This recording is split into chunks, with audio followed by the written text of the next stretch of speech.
But ask a question, what general piece, it doesn't have to be finished right now, but over the past year, what general piece has been your favorite you've worked on? And also, what exclusive that you've done over the past year has been your favorite? All right, I guess I can start. We had a show in the past year, and actually it was Chris and Kathie and myself in Japan. And it was an interesting show because I think we kind of allowed ourselves to kind of cross over a line a little bit more than we have with some of our more domestic work. And a lot of work, it was more like original sculpts that we were doing as sculptures for this particular show. And so for me, that was a very important show because we were able to sort of flex that muscle a little bit more. As far as favorite toy, well, it was a Circus Posterus toy, of course. And because it came out? Because it came out. Actually, obviously I'm sort of completely absorbed into Halloween culture, and I just always have from the beginning, and I don't see it as a seasonal thing. And there was a character called Boo that kind of came out, which was more of a ghost type character, and I just personally I loved it. Technically, it was interesting because I worked on the sculpt personally. Actually, we both collaborated on the sculpt, and that was a lot of fun. But that actually kind of connected into the Japan show. That was a big, it was a big kind of wall to break through. I really enjoyed. That was a big movement for us. Yeah, I think my favorite piece I did this last year was actually a collaboration with Brandt and Chris, and it was. We had these a series of these pieces called, it was Lizzie and Junior, and it was a girl with a squid on her head, but we had done what are you laughing at me for? We had done, Chris had done an octopus girl, and we had all collaborated on that. And that was one of my favorite pieces ever. Why are you such an asshole? Because I'm good at it. But one of the, I guess my favorite piece this year is, I really love the Boo. I love the energy. I love how sweet it is. That's hard, yeah, because every piece we make, it's like, to me, it's like you're creating a world, and to pick one thing is always difficult, but I really like that piece a lot. I really love all the little Elizabeths that are coming out. There's a Batgirl, there's the regular Barehood Elizabeth, and then there's a miniature version of the Octopus Girl that we had all done. So it's what I'm most excited about. I think the ones that excite me most are the ones that kind of break through any kind of technical difficulty that I've been having before, and I'm able to figure out, because there's a lot of things that you have in your mind, but when it comes down to building them, especially when you draw things with skinny little legs and things like that, they've got to stand up, and you have to figure it out. So I finally was able to resolve how to make a near 3 foot tall guy that was like leg up to here, with like tiny little legs. He was called the General, and he had antlers and 50 medals and a sash, and he was wearing a tailcoat, and just standing there looking absolutely dumbfounded and stupid.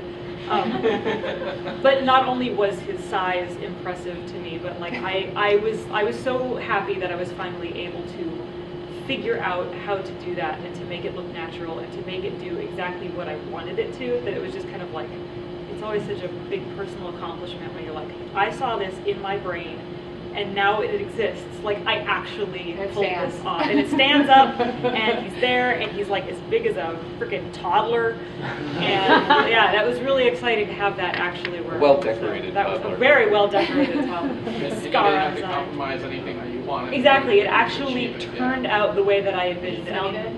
It smelled. They all smell good. I know. It says that you're a fragrance alchemist. Is that the way? I think your profile says that. So the little ones especially, they have more of the wood stuffing in them. Yeah. I stuffed them with these wood chips, and originally it was kind of an accident because we had kind of a moth issue in our house because we have an attached patio, and you live in the Midwest, you're going to get those things, you can't help it. And I was so terrified that moths were going to get in the chips that I used to stuff things in that I put lavender and orange oil in there because I knew that it would deter them. And so, I would half stuff all my little dudes with that, and then people were like, these things smell awesome. What are you doing? I love it. I'm like, well, maybe I should just keep doing that. So now I actually because in my previous life I was a soap maker and perfumer. So now I theme the smells. So for the last one I released was a medic, and he smelled like cedar and eucalyptus.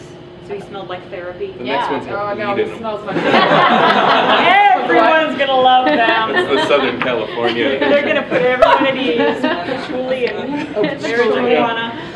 But actually, and for the show that we're doing, it's all an autumn theme. So I'm going. The gallery will smell very subtly of like dry leaves and bonfire and nutmeg. Mine will smell like paint and clay. It's actually a really good smell for artists. It is. Yeah. It is. It's not so good with the brain No. cells. Well, you know, Resin brain fumes cells. and paint kind of ooh after a while. Go. Well, this past year I've been able to do a couple shows where I did original sculpture show, whereas before when I was doing dimensional stuff, it was all based off of a multiple that I was customizing. So this year I was actually able to do some just original sculpts from the ground up, where I'm used to doing just a master sculpt, but I just do one, and then you know, I'll get a few of them and I'll customize them. Well, these ones were just built from the ground up, and there's only one of them. So there was a few that I was really happy with. The collaboration I did with Doc A was a fun one, because sometimes you get stuck into doing your own thing where it's just like you just keep repeating like these things that are in your head, and then somebody says, well, why don't you try this? And Doc A said, well, I have this character who's a hunter, and I want him to be standing on top of a giant dead animal. And and he did this painting where it's like a dead yak that has a hole all the way through it.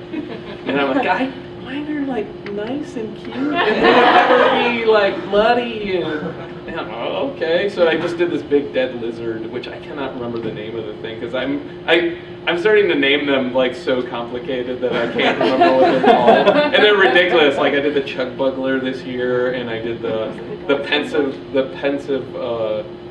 shuffle bumbler, and the gully scumpler. That's what it was, gully scumper. So I forget what they're called. What you have to realize is all we're doing all day is just making ourselves laugh, and like that's what it is. Alone. Like, because we have no friends. You know, hey Chris, that's an interesting idea, because that's actually the sort of a unifying sort of element amongst all of us, is that humor is like very important to our company, and it comes out in all of our work.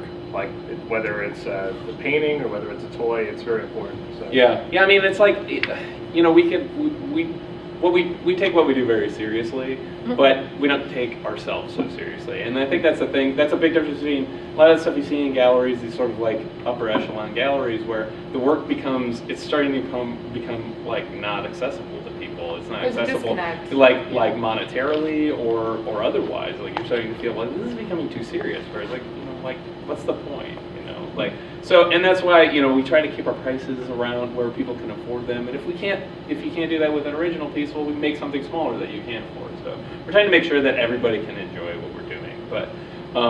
But as far as toys go, I had a lot of things come out this year, but I think Bubble Gut is still my favorite.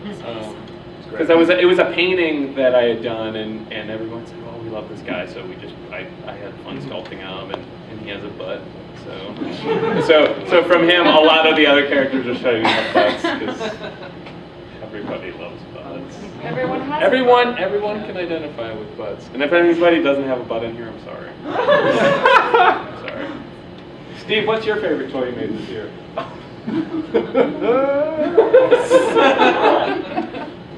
Everybody's laughing like it's an inside joke. That's because I'm not an artist. Tell us about yourself. I'm not an artist. I am somebody who got into the art scene because I'm really good at. I have a background in the mass market toy industry, and one of the things I realized is that I had a lot of incredibly talented friends who were getting screwed wholesale, left and right, by galleries and stores and manufacturers.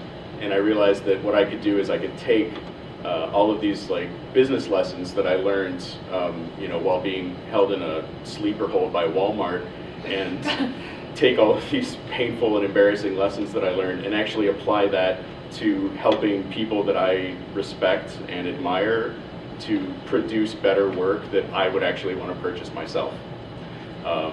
So I started a retail store and gallery in Cleveland, and then my business partner and I went separate ways, and I kind of exited from that. I'm in the process of getting another space started up. I've got an online gallery that I do artist edition yo-yos through. I've been a professional yo-yo demonstrator for the past 16 years. And actually, I guess the thing I'm proudest of this year is like this one trick that clocks me in the No, head. seriously, this is like such a monster pain in the ass. And what it is, I ran 3 big yo-yo contests this year called the Triple Crown of Yo-Yoing. So there was one in San Francisco, one in Boston, one in Chicago. And we had like 45,000 people come through these contests, and it was like this big, huge, crazy thing. And through all of it, I was just working constantly, and I didn't get to hang out and play. And at the very last contest in Chicago, this kid Harold taught me this one trick that I spent like the next 2 months trying to get it, and I just finally nailed it like last week. And it's kind of ridiculous. Take it, you pinch through here, then you swing around, and then there. Woo! Nice. So it's like snapping that around. But the one of my favorite things about the Triple Crown is that the 2 things that I was able to really accomplish with that contest that made me happy is we gave out more prize money for 3 yo-yo contests than the World Yo-Yo Championships, the U.S. Nationals, and every other contest in the United States combined. Wow. So I was really, really happy about that. And we actually had Chris design the monster mascot, a 3-headed guy wearing crowns for the event series. My business partner for another endeavor actually did a digital sculpt of it, and Roto Fuji is going to be producing a vinyl toy of the mascot. It's huge. Awesome. Seriously, it's going to be like 8 inches tall and like almost 8 inches wide. It's got 3 heads. One of them it looks fairly intelligent. Just one. One of them really doesn't. And one of them looks like he got kicked in the face by a mule. But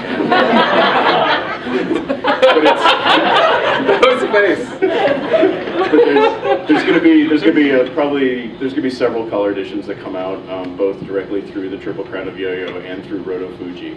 So I was able to take 2 things that I'm really passionate about and actually find a way to combine them and work with a ton of people that I really care about and respect through that. And then with my new company, which is Shinbone Creative, I'm also I'm actually here, talking with these guys and trying to help them just improve their production capabilities. So I mean, really, like, my job is it's all like kind of the weird, like, boring business end of it, but I get super, super excited about it because it facilitates all the cool shit that you guys are going to piss away your paychecks on.